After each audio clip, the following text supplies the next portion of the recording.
ke jenis yang ketiga. Jenis yang ketiga adalah permutasi siklis atau biasa disebut posisi melingkar. Dengan rumus, permutasi sama dengan n-1 faktorial. Dengan keterangan P adalah banyak permutasi siklis dan N banyak unsur. Kita lanjut ke contoh soalnya. Dalam soalnya, terdapat dalam suatu pertemuan ada 8 peserta menempati 8 kursi yang mengelilingi meja bundar. Berapa banyak susunan yang mungkin terjadi? Penyelesaiannya, P sama dengan 8-1 faktorial, N-nya ada 8 ya, sama dengan 7 faktorial, sama dengan 7 dikali 6 dikali 5 dikali 4 dikali 3 dikali 2 dikali 1 dengan hasil 5040. Selanjutnya saya akan menjelaskan materi jenis permutasi yang terakhir, yaitu permutasi berulang. Oke, kita akan lanjut ke materi yang terakhir, yaitu permutasi berulang. Dengan rumus dengan Pn yang berulang adalah N pangkat R, di mana R harus lebih kecil sama dengan N. Dengan keterangan R adalah banyak unsur yang diambil. Kita lanjut ke contoh soal. Banyak susunan 3 bilangan dari angka 1, 2, 3, 4, 5, 6 adalah dengan penyelesaian N sama dengan 6, R sama dengan 3, dan penyelesaiannya adalah P 6 sama dengan 6 pangkat 3 dengan hasil 216 susunan. Sekian dari saya penjelasan materi jenis-jenis permutasi, dan akan dilanjutkan dengan penjelasan materi kombinasi oleh teman saya yang bernama Nabila Hayang. Selanjutnya, biar teman-teman lebih jelas, yuk kita simak rumus kombinasi. Rumus kombinasi yaitu kombinasi R pangkat N sama dengan N faktorial dibagi R faktorial N min R faktorial. Dengan keterangan N faktorial sama dengan faktorial dari N, yaitu hasil perkalian dari 1 sampai N. N banyaknya objek yang tersedia, R banyaknya objek yang dipilih atau disusun. Selanjutnya, biar teman-teman lebih jelas, yuk kita simak pembahasan soalnya. Oke teman-teman, selanjutnya kita masuk ke contoh soal.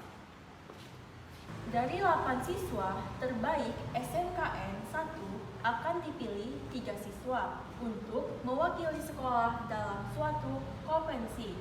Jika ke-8 siswa memiliki kemampuan yang cukup, seimbang, berapa banyak susunan yang mungkin terpilih? Untuk selanjutnya kita masuk ke penyelesaiannya.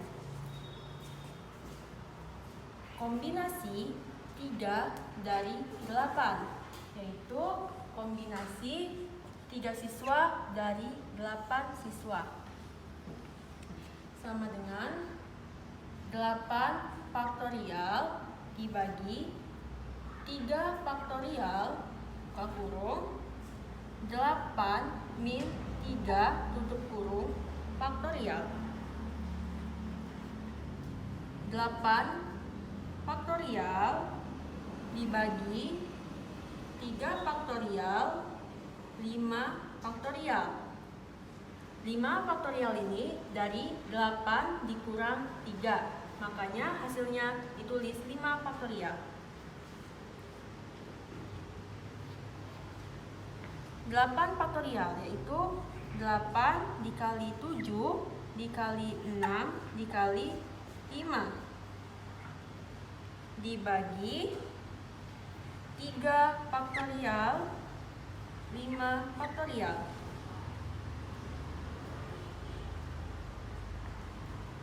Jadi teman-teman, 5-nya kita coret ya.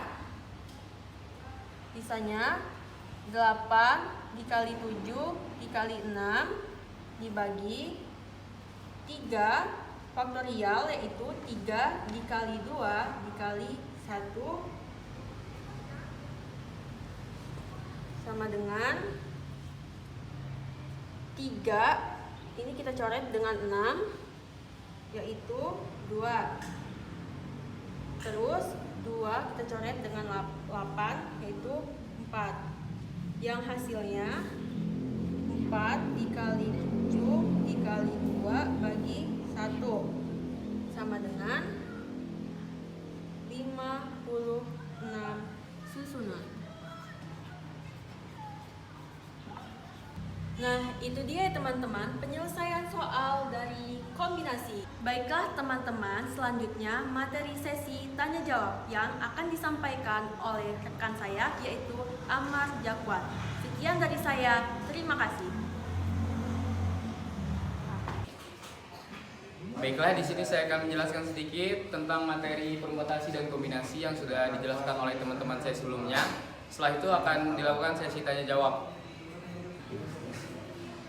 Terus permutasi adalah urutan yang diperhatikan kalau masih bingung. Coba teman-teman sedang mencatat nomor handphone seseorang, maka penting banget kan untuk memperhatikan urutan nomornya. Nah, itu yang dinamakan permutasi.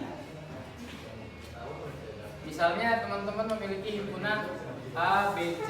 Permutasi dari himpunan ini akan menunjukkan berapa banyak cara yang berbeda untuk mengatur elemen-elemen tersebut seperti A, B, C, A, C, B, B, A, C, dan lain-lain. Seterusnya ada kombinasi. Terus bedanya permutasi sama kombinasi apa dong? Kombinasi ini urutannya acak. Coba deh perhatikan orang-orang yang beli mangga 1 kilo.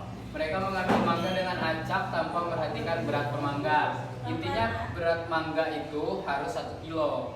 Gak peduli berat mangga itu ukurannya berapa. Jadi kombinasi ini berkaitan dengan cara memilih elemen-elemen dari sebuah himpunan tanpa memperhatikan urutan. Misalnya dari himpunan ABC, kombinasi ini akan memberitahu berapa banyak cara yang mungkin untuk memilih elemen dari himpunan tersebut tanpa memperhatikan urutan. Jadi ABC dan CABA dianggap sebagai satu kombinasi yang sama. Perlu teman-teman ketahui ada 2 jenis kombinasi yang dapat terjadi. Yang pertama itu ada kombinasi dengan pengulangan. Sebagai contohnya itu ketika seorang mengambil 3 bola dari suatu wadah yang membuat 3 bola merah dan 3 bola biru, mungkin hasilnya adalah 2 bola merah dan 1 bola biru. Yang kedua, contoh yang kedua ada kombinasi tanpa pengulangan.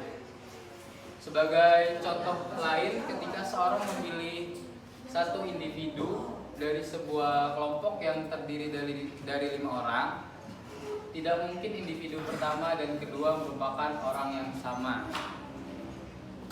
Terus ini adalah rumus permutasi.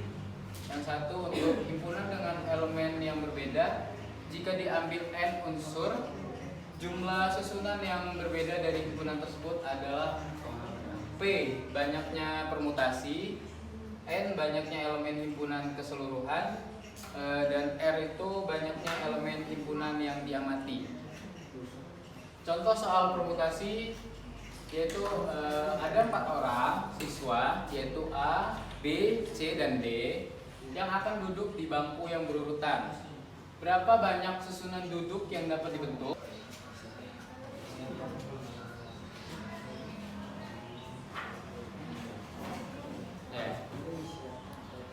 Sekarang kita masuk ke pembahasannya ya. Permutasi dalam kurung n, n sama dengan n faktorial atau n p dari n sama dengan n faktorial. N adalah jumlah benda, p adalah permutasi, n faktorial adalah jumlah benda faktorial. Dalam soal ini n sama dengan 4 sehingga n P dari N sama dengan P faktor 4 faktorial. 4 faktorial sama dengan 4 kali 3 kali 2 kali 1 sama dengan 24. Jadi banyaknya susunan duduk yang dapat dibentuk adalah 24. Contoh soal kedua,